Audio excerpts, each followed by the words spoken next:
and welcome to ScreenBlitz, the weekly film and television show where I give you all the top news, views, reviews, previews, features, opinions, and more. I'm your host Grant Burton. You can follow me on Twitter and Instagram at @the_Grant Burton, or you can go to forcedbygrant.wordpress.com for all of my written reviews.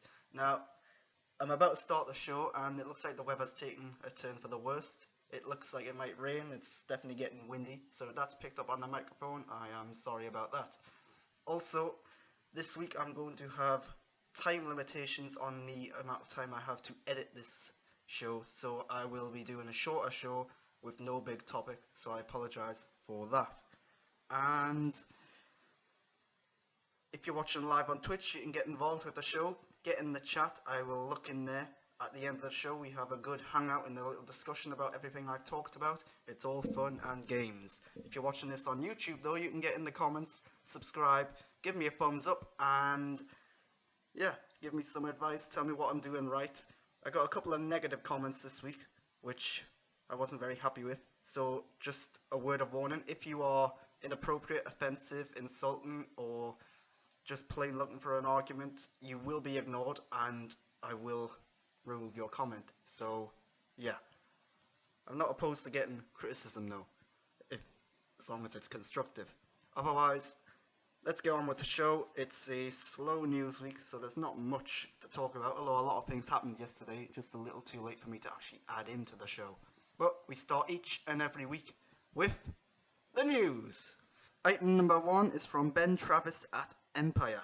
Train to Busan follow-up coming, shooting in 2019, and it's called Bando, which means peninsula. So if you haven't seen Train to Busan, it's probably one of the best zombie films ever made. It's definitely one of the best in recent years, there's no doubt about that. And what's interesting is that it does something different. It's got a unique style and approach to the zombie genre. If you've seen the Zack Snyder Dawn of the Dead, it's kind of like that in the way it represents the zombies, but yeah, there's just something that's different. It's a very emotional story, the characters are good. I don't know what I'd want from a sequel, to be honest, but as long as it does something that sets it apart from like The Walking Dead and stuff like that, I will be happy to see a sequel. Story number 2. This is from Adam Bankhurst at IGN. Star Trek Discovery casts its Spock. Ethan Peck has been cast as Spock. So we knew Spock was going to be in there. He's the stepbrother of Michael Burnham, the main character in Star Trek Discovery, and it was inevitable that he was going to show up. It's a little bit of a shame that it's not Zachary Quinto, but I understand it. Zachary Quinto is probably a very busy actor, and also you might want to distance yourself from the J.J. Abrams universe, especially since this isn't set in that universe, which I just think is bizarre, because it looks and feels like it should be in that universe. But yeah, I don't really know this actor. He kind of looks the part, I suppose. You get him on with them fake ears and do his hair up. He'll probably be a good looking Spock. And good looking in the sense that he'll look like Spock. And yeah, my worry is that maybe Star Trek Discovery is going to rely too much on classic characters. We already know Captain Pike is returning as well, and I have no problem with him or Spock being in there. We've got Sarek in there as well. Just don't go overboard, you know. Make this about the actual main characters of Discovery. Next up, Ewan McGregor says no Obi-Wan movie is in development. He was speaking on The View and he said, "I would totally do it, of course. There's no plans as such to do it as far as I know." So Lucasfilm likes the secrets. That's very well known. They have lots of things in development and then they like to have big reveals about them. So Ewan McGregor could very well be playing coy here, I think. He could be lying, or maybe he's telling the truth, because there was the reports that the Star Wars films, the spin-off ones, have been put on hold, but no one's quite sure what's going on with Lucasfilm after the release of Solo: A Star Wars Story. And here's the thing, I think almost universally everyone wants Ewan McGregor to come back as Obi-Wan in some form. He's rumoured to be in the upcoming Star Wars Episode 9, but whether that'll happen, I don't know. He did do a line of dialogue for The Force Awakens that some people might not know of, but yeah, I want more Ewan McGregor. I want him in his own Star Wars movie, but I don't know if it's actually happening. Next up.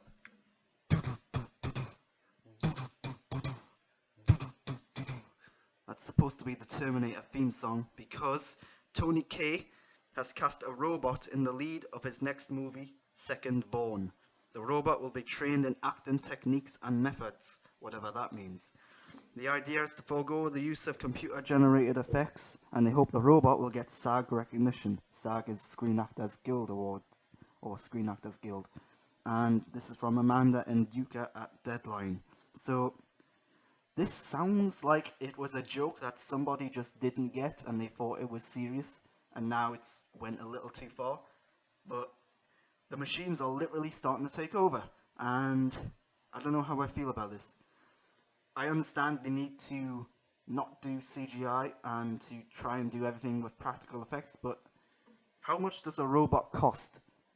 Is a robot in the long run going to be cheaper than CGI? I don't know. I'm not a special effects wizard. And can a robot act? They're saying it's going to get some acting methods and techniques, but does that just mean it's going to be programmed to act? Does it mean that someone's actually going to be controlling it behind the scenes or something? I haven't a clue what to make of this. And if a robot can act independently, if it is an artificial intelligence, will that make it eligible for any awards? It's already getting SAG recognition, or it's trying to at least. So, yeah, just where does this end? And at what point does this stop being like a bit of a joke? Who knows?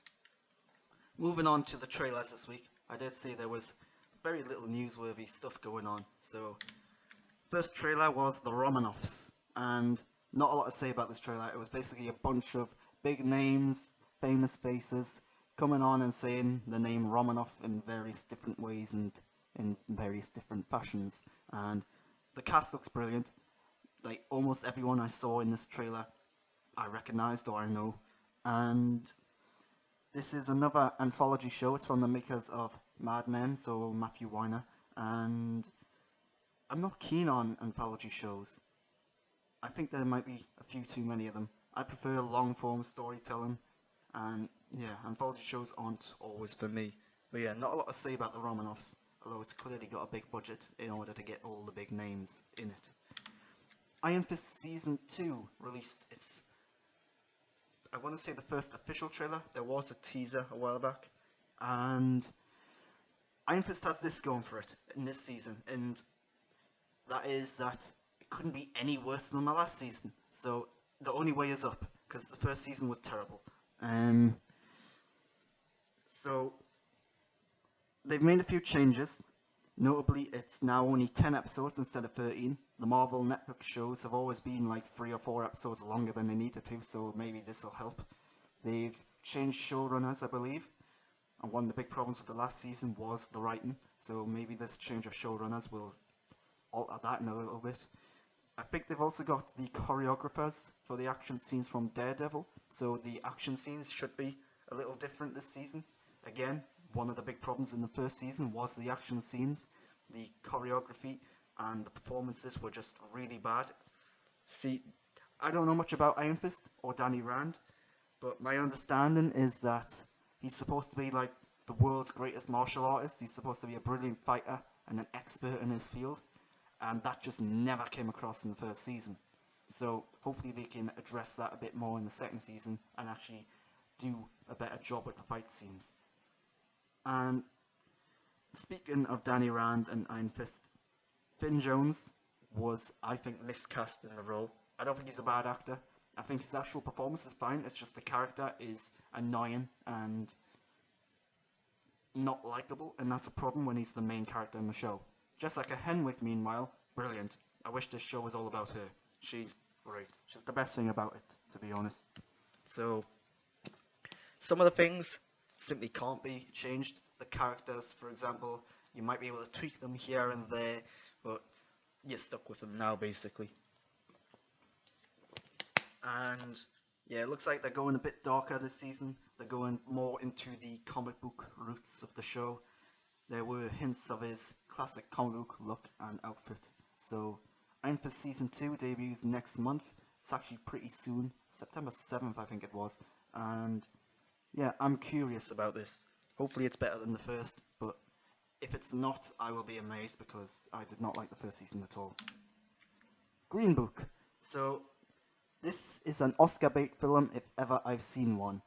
The directing, the acting, the cinematography, everything, they're clearly going for awards. They're trying to be something special, and the themes and messages came across glaringly in this trailer, which I don't have a problem with. The film looks like it could be fun. It was pretty funny, actually. A lot of good jokes in there. Viggo Mortensen, we don't see enough of him. He's actually a good actor outside of Lord of the Rings, and yeah, he looks like he's having good fun here. And Mahershala Ali is always great. So yeah, not too much to say about this, but it looks like it could be a pretty good film, so just keep an eye out for it. And the final trailer this week, Roma. So this is Alfonso Cuarón's first film since Gravity, and I don't know what he's been doing since then, because that was quite a while ago now. And I got major Italian neo-realism vibes from this, not just because it was in black and white. Of course, Alfonso Cuarón is Mexican, not Italian, but still. The thing I noticed about this trailer is that there was no dialogue in there, no speech, so I left this trailer having no idea what this film is about. It is a Netflix film as well, but yeah, this trailer did not win me over at all, because it didn't really say or show anything of value. So that's it for the news and trailers this week. If you've liked what you've seen, then I'd appreciate a subscription. It was shorter, like I said it would be. Sorry about that. But yeah, you can follow me on Twitter and Instagram at _GrantBurton. Give me a thumbs up. Leave a comment. If you're watching on Twitch, get in the chat. I'll be discussing some of these things a bit more in the post-show. And yeah, thanks for watching so far. Moving on now to reviews. So, got a couple of things to review this week. The first is The Handmaid's Tale Season 2. So, The Handmaid's Tale is probably the best thing on TV right now. It's really interesting and unique, but boy is this a tough thing to watch. A lot of abuse, rape, violence, and torture. If you're binge watching this, well, I've got to applaud you, because I don't know how you can do this. How can you sit down and watch 13 episodes back to back or in quick succession is just beyond me. I imagine you'd walk away depressed and full of anxiety and worry. But yeah, this is a really tough show to watch. 13 episodes was way too much, I think. 10 episodes was fine for the first season. But yeah, it doesn't change the fact that this is a really good show. So it's just tough at times. Plenty of twists and turns, great acting throughout. A lot of the actors this season got Emmy nominations. Really glad Yvonne Strahovski got a nomination. Anne Dowd is brilliant as ever, although her role is a little, a little smaller this season. I feel like this season tried to force some sort of normality into things, because it was kind of all over the place at times. The first few episodes are about Osgood's...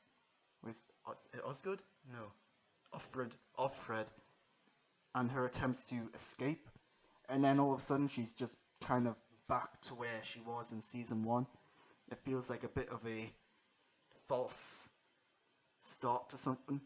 And yeah, so it seems like they're trying to perhaps limit the budget of this by keeping it in the main town that the show is set in, which is a little annoying.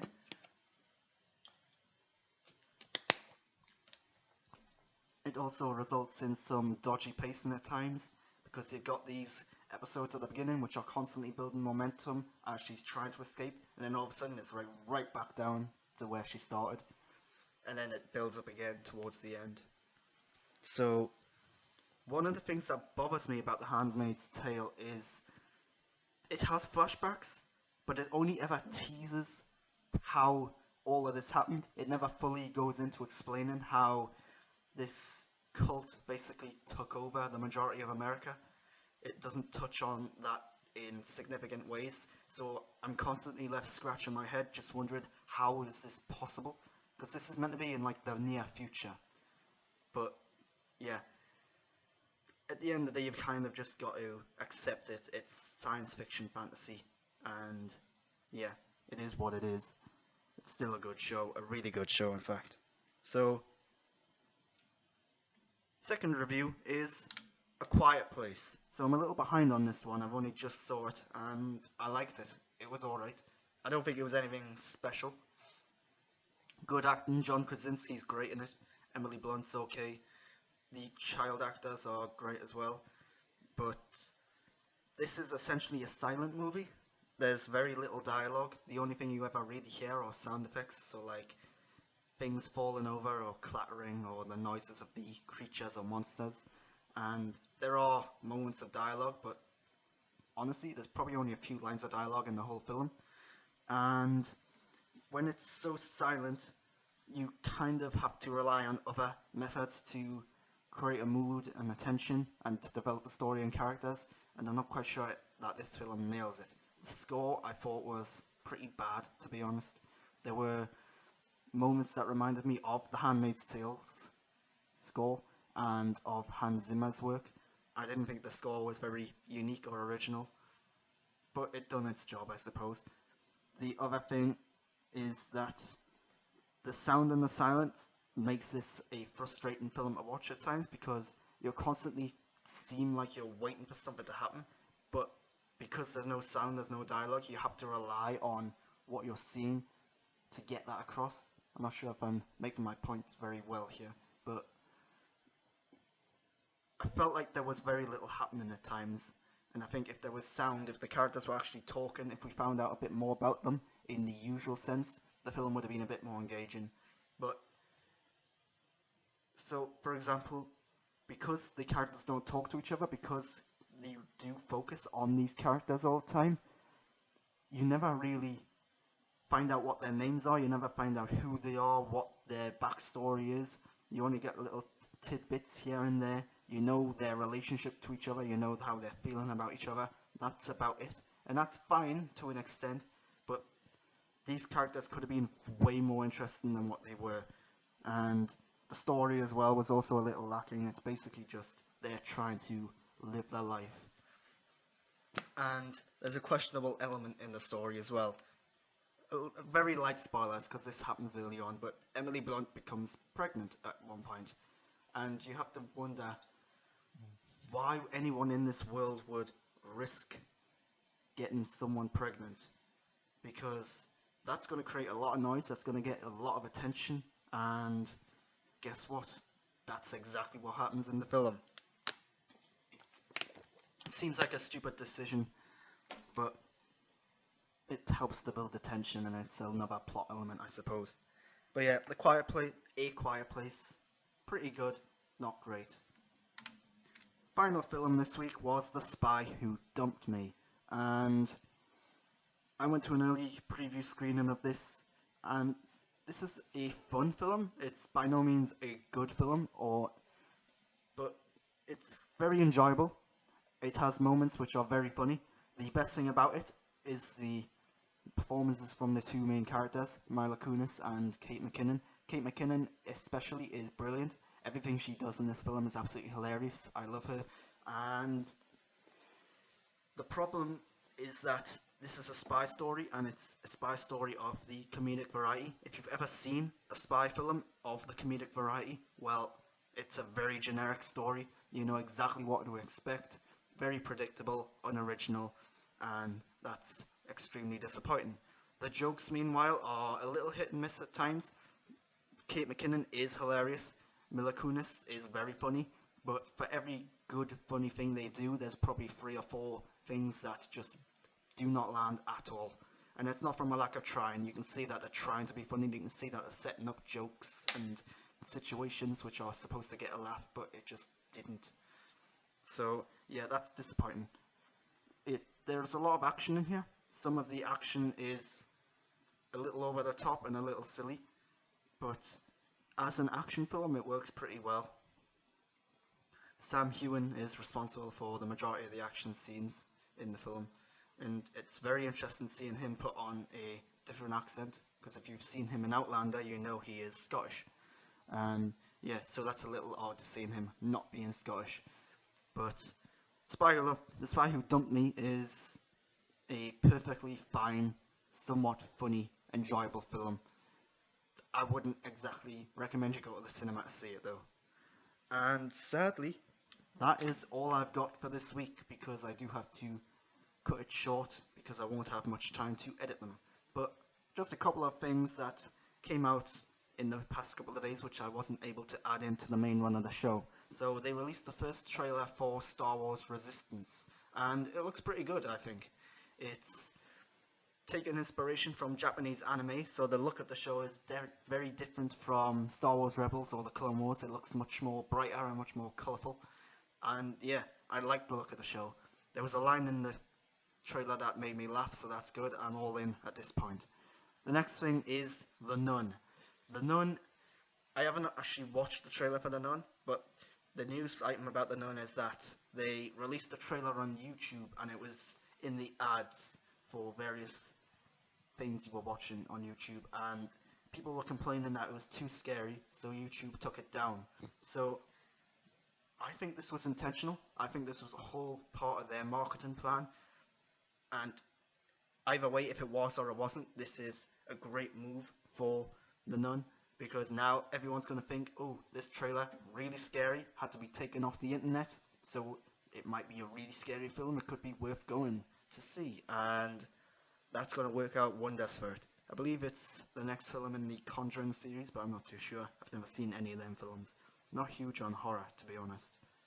I don't get scared of horror films, that's the problem.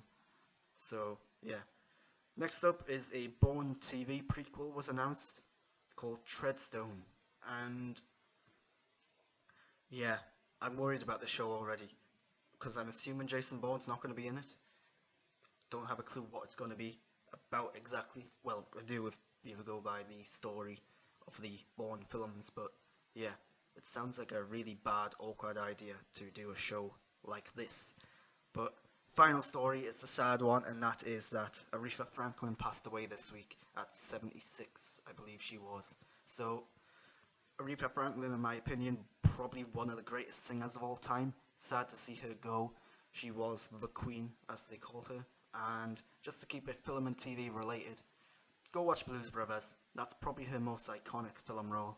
And yeah, if you haven't seen that, great film, great musical, probably my favourite musical. But yeah, rest in peace, Aretha. And that's it, that's all I've got this week. I hope you've enjoyed the shorter format show. I'm Grant Burton. You can follow me on Twitter and Instagram at @the_Grant Burton. Or if you're watching on YouTube, you can leave a comment. I'd appreciate the subscription. At 100 subscribers, I get a custom URL. If you're watching this on Twitch, get in the chat. I'm about to do a post show if anyone's there. And yeah, follow me on Twitch too. If you've liked the show, I really appreciate any support you want to show me. Share this across social media, Twitter, Facebook, etc, etc. And until next time, I'm Grant Burton. I hope you've enjoyed it. I'm sorry this has been a bit of a rush show. It won't be like this next week. It's just unavoidable things are happening this weekend for me. So until next time, I'm out.